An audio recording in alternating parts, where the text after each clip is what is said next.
Hey friends, welcome to my channel. If you watched my previous video, then you guessed it. This is another video in the series explaining Black Myth Wukong game plot. Today, let's dive in Chapter 3, What Happens in Journey to the West novel. Chapter 3 in the game is related to Chapter 65 and 66 of the novel. In the spring, the Pilgrims came to a very high mountain. Tang monk saw the temple and asked questions to Sun Wukong and others. Before entering the temple, Sun Wukong was already alert and felt that this temple was vaguely strange, but the center looked like the Thunderclap Temple. However, when Tang monk heard the word Thunderclap, he became impatient and felt that he had finally reached the end. Sun Wukong reminded him again that he had walked the road to Mount Lingshan several times, and it wasn't this road. Ba Jie and Sha Wujing suggested to go and see first, and Sun Wukong followed everyone. Tang monk was very excited at this time. He rode his horse and whipped it to the front of the gate. He saw the three big words Leiyinsi, which means Thunderclap Temple, and he fell off his horse and scolded Sun Wukong, saying, "This is the Thunderclap Temple. How can it be fake?" Sun Wukong smiled and said, "Look at the plaque. There are 4 words." Tang monk got up from the ground tremblingly and saw that it was indeed New Thunderclap Temple. Sun Wukong dissuaded him again, but Tang monk was still obsessed and wanted to go in. He felt that his mission was about to be completed, so he changed into a kasaya and monk's hat and entered the temple. In the TV series, Sun Wukong's 2 dissuades were changed to 1, making Tang monk not so stupid. The process of entering the temple in the TV series was also deleted.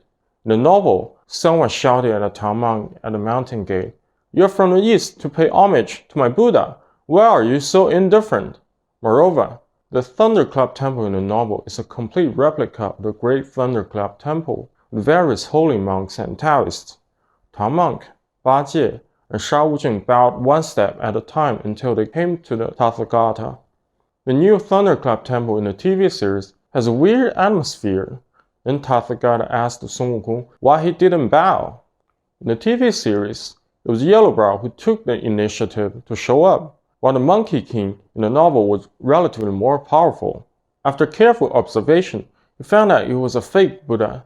He held a Jinggu Bang and shouted, "How dare you Yao Guais pretend to be Buddhas!" He swung a stick with both hands and went forward to beat him.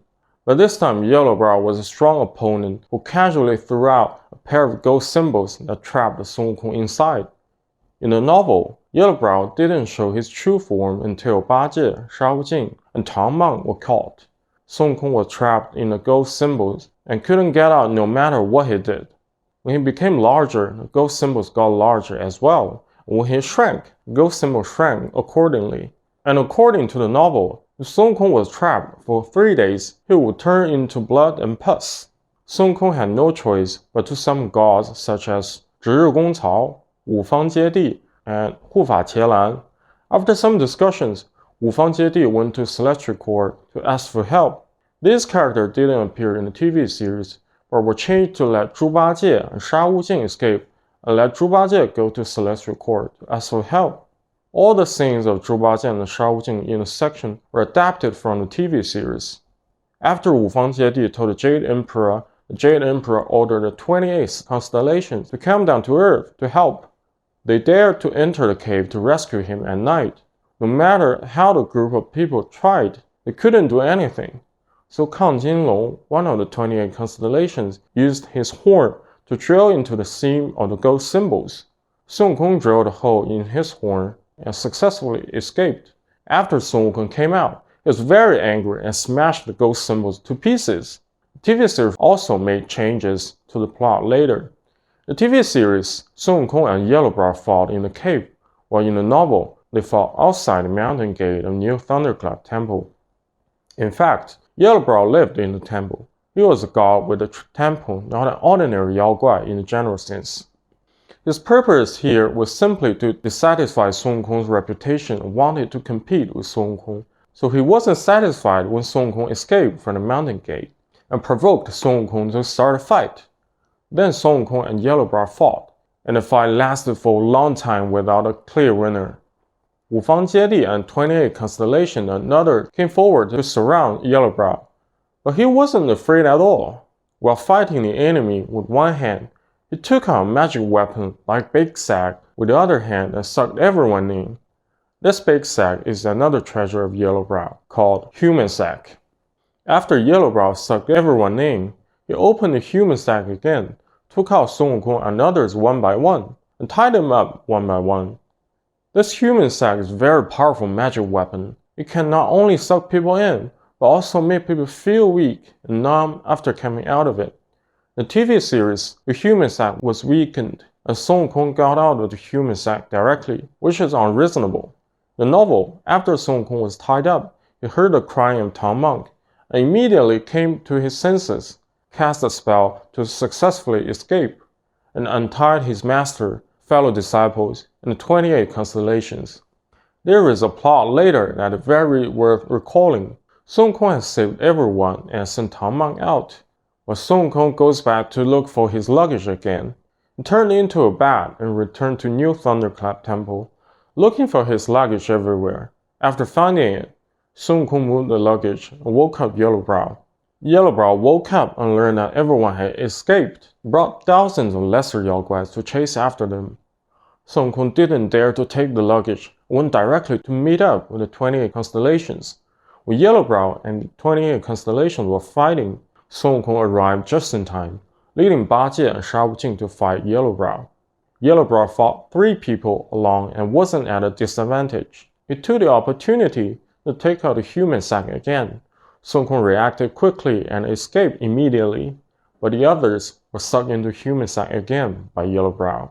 After this defeat, Sun Wukong realized that he couldn't fight Yellowbrow, but he had already lost the 28 constellation, so he was embarrassed to go to the Jade Emperor. So Sun Wukong went to Mountain Wudang to find the Zhenwu Dadi. After seeing the Zhenwu Dadi, Sun Wukong explained his intention. The Zhenwu Dadi wanted to help, but he needed to guard his territory and couldn't leave. So Zhenwu Dadi asked 2 generals of the turtle and the snake and 5 great loons to follow Sun Wukong to meet Yellowbrow. Arriving at New Thunderclap Temple, the 2 generals, the turtle and snake, and the loons reported their home. However, Sun Wukong led them to fight with Yellowbrow for an hour, but still no one was victorious. Yellowbrow took off his bag as Sun Wukong was prepared and fled immediately. As a result, the 2 generals, the turtle and snake, and the 5 loons were all captured by human sack. Sun Wukong panicked and sighed that this Yaoguai was too powerful. Sun Wukong was drowsy, and at this time, the Zhi Gong Cao came out and told Sun Wukong not to sleep. The current situation was too dangerous, and he should think of ways to continue to call for help. After a lot of persuasion, Sun Wukong cheered up again and gave Sun Wukong an idea that there was a Bodhisattva Da Shengguo Shiwang nearby who had a disciple called Xiao Zhang Tai and 4 captains. Interestingly, Xiao Zhang Tai turned out to be a 3rd prince of Flowing Sands. Years ago, he left the realm of gold and came here. Sun Wukong flew to find Bodhisattva Da Shengguo Shiwang again, and after explaining his purpose, Bodhisattva said that he couldn't leave, so he asked the 3rd prince and the 4 captains to fight with Sun Wukong against Yellowbrow. The result this time was the same as last time. At the beginning, the fight was evenly matched. Yellowbrow took out the human sack again. The 3rd prince and 4 captains were all captured by Yellowbrow. Sun Wukong was already familiar with this routine and escaped quickly without being caught. He was really helpless this time. He had been hiding in the clouds.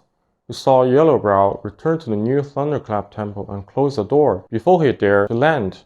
Sun Wukong was desperate this time and cried sadly. At this time, a piece of colorful cloud suddenly fell to the ground and someone called out, "Wukong, do you recognize me?" Sun Wukong saw that it was Maitreya Buddha. He grabbed a straw at this time and stepped forward to ask the Maitreya Buddha to think of a way. Maitreya Buddha came specifically to subdue Yellowbrow. Yellowbrow was Maitreya's disciple. When Maitreya went to the Yuanshi meeting, Yellowbrow stole the treasure and ran away. Maitreya Buddha was also very generous. He frankly admitted that he had made a mistake in not disciplining him strictly, and then made a battle plan with Sun Wukong. Sun Wukong went to provoke a fight and tracked the Yellowbrow to a melon field. Then Maitreya would become a melon farmer. The other melons would be raw, and Sun Wukong would become a ripe melon. Then Sun Wukong could get into his stomach and Maitreya could take away the human side to subdue Yellowbrow. Sun Wukong said that although this tactic was wonderful, how could you recognize me who had become a ripe melon, and why was he willing to follow me here? Maitreya laughed and said that I was Supreme Master and I had keen eyes. Then how could I not recognize you? No matter what you turned into, I could know. However, in order to prevent Sun Wukong from being taken away by Yellowbrow human sack, Maitreya also took a double insurance and wrote a Chinese character of forbidden on Sun Wukong's palm so that Sun Wukong would fight Yellowbrow with a clenched fist. Sun Wukong went to the entrance of the new Thunderclap Temple to challenge Yellowbrow. Yellowbrow heard a report from the lesser Yaoguais and asked how many people came. The lesser Yaoguai said that only Sun Wukong came. Yellowbrow had obviously underestimated the enemy at this time and laughed that Sun Wukong was at his wit's end and couldn't find reinforcement, so he came to die. Yellowbrow went out and met Sun Wukong. After a conversation, they started fighting. Yellowbrow was surprised. Why did Sun Wukong clench his fist and swing his staff with only one hand? But Yellowbrow wasn't alert. Instead, he underestimated the enemy and mocked Sun Wukong. Sun Wukong responded cleverly, "You can't stand my two hands. If you don't use a human side, even if there are 3 or 5 more people, they can't beat my one hand." So Yellowbrow didn't use a human side to fight Sun Wukong. As soon as Sun Wukong put down his fist, Yellowbrow really chased Sun Wukong all the way like a possessed person. All the way to the west slope, Sun Wukong saw a melon field and cast a spell to turn into a melon. Yellowbrow couldn't see Sun Wukong but saw a field of watermelons, so he asked the people in the straw house whose melon there were. Maitreya, who turned into a melon farmer, came out of the straw house and said that the melons were his. Yellowbrow asked for ripe melon, so Maitreya handed the ripe melon that Sun Wukong turned into to Yellowbrow. As soon as Yellowbrow opened his mouth, Sun Wukong went into Yellowbrow's stomach, making Yellowbrow miserable and rolling around in pain. The entire melon field was crushed to ground. At this time, Maitreya showed his true form and said, "Do you recognize me, you evil beast?" Yellowbrow kowtowed and admitted his mistake. Then Maitreya untied the human sack. Yellowbrow was subdued, and Sun Wukong came out of Yellowbrow's stomach. After coming out, Sun Wukong wanted to beat Yellowbrow, but Yellowbrow was sacked into the human sack by Maitreya. Maitreya asked where the gold cymbals were.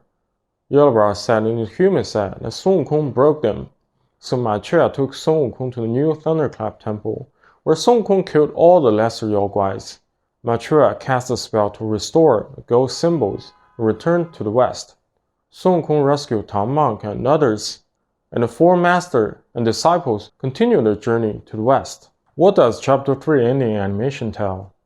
The animation starts with a free-falling perspective, then falls into the sea and is salvaged by villagers in the fishing village. It turns out to be a gigantic soft-shelled turtle. The villagers carry it to the riverside.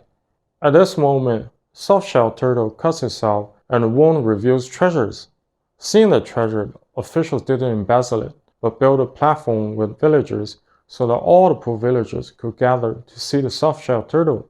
Then he performed a miracle again, took off his fingernail, and fed it to the sick child. The sick child immediately became vigorous after eating the fingernail. The women who were stained by his saliva also regained youth. People built a temple for him and worshipped him as a god. He cast a spell to make fish fall from the sky again, but if you look closely, a fishing boat was destroyed by a tornado he summoned. So are these miracles come at no cost, or is there a secret behind it? Once poor villagers all wore beautiful clothes, and Buddha's heads in the temple are replaced by that of the soft-shelled turtle. He has become a god in the hearts of villagers. That night, the soft-shelled turtle was eating food offered by villagers. Government maintained order, and everyone lined up to receive the jewelry produced by the soft-shelled turtle. Suddenly, a man with a trance-like expression held a knife and rushed towards the soft-shelled turtle. Blinded by greed, he slashed the soft-shelled turtle's body with force, and a large amount of treasure burst out instantly. However, if we flash back and look carefully, the man's collar seemed to be pulled by an invisible force, and his vision was blurred and empty. It can be imagined that this was done by the magic of the soft-shelled turtle. Because of what this man did, it can prove that human nature is evil. Then, the people who were dazzled by the treasure fell into madness, dismembered the soft-shell turtle. After dawn, it was as if nothing had happened. After a long time, the village declined. At this time, a monk came to the soft-shell turtle. It turned out that this monk was a reincarnation of Jin Chanzi. The soft-shell turtle was actually Yellowbrow transformed. He said that he won again. It turned out that he had debated with Jin Chanzi whether human nature is good or evil. Yellowbrow believed that human nature is evil, and he came to the world to prove his point. In order to prove that human nature is evil, he deliberately guided and magnified the evil side of human nature. Thinking carefully back to the animation at the end of the second chapter, is it possible that nightmare that caused the young scholar to kill the fox was also caused by Yellowbrow? So, did it win? I don't think so, because even if human nature isn't good, it is definitely not evil. It isn't good that the poor villager didn't deplete the treasure and let none left. It isn't good that the government official didn't embezzle the treasures. Even in the end, when everyone fell into madness, the officials were still trying their best to maintain order. Isn't this good? Most people's kindness doesn't count, and one people's evil is proving human nature evil. In the end, the soft-shell turtle's ending was caused by his own deliberate guidance. What Yellowbrow got is what he believed, but not what it actually is supposed to be. Alright, there you go, friends. Now you should have a clear understanding of Chapter 3 of the game. If you find it useful, don't forget to like, share, and subscribe.